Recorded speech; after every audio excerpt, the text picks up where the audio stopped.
And so why is that sinful, though? Well, first of all, we know it's sinful because later when he comes back to his father, he says, I have sinned against heaven. So we know that he knows there's a sinful heart in this request. But the reason it's sinful because really boils down to this. The only reason you would make this kind of a demand is you're pretty prideful. You're pretty arrogant.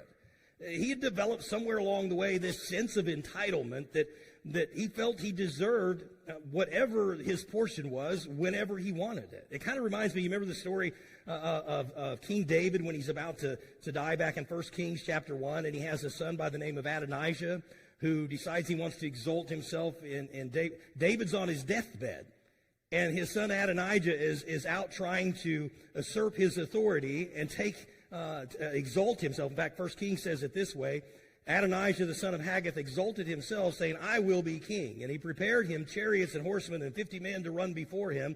And his father had not displeased him at any time in saying, Why hast thou done so? And he also was a very goodly man, and his mother bare him after Absalom. So there's a whole story there and a whole bunch of application. But in this case, David's son Adonijah had this pride and arrogance that really came from, as it says there, David never displeased him. In other words, he never really corrected his son.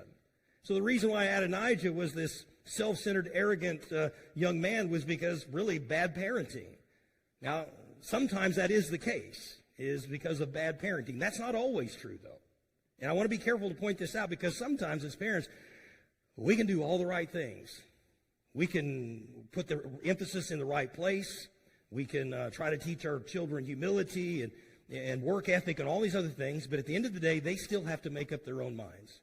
And so you might be the best parent that ever walked the face of the planet, and you might still have kids that choose to rebel against you. I wish there was some kind of guarantee that they wouldn't do that. But you stop and think about it. God's the best parent that's ever been, and yet Adam and Eve chose the same direction, that they would be rebellious. And so the point is this. Sometimes we have kids that are spoiled like this because of bad parenting. Sometimes it's just because of the choice they made. And I believe in this case, he made his choice, despite of everything that he'd been provided. And his choice really is a result of this rebellious, prideful spirit.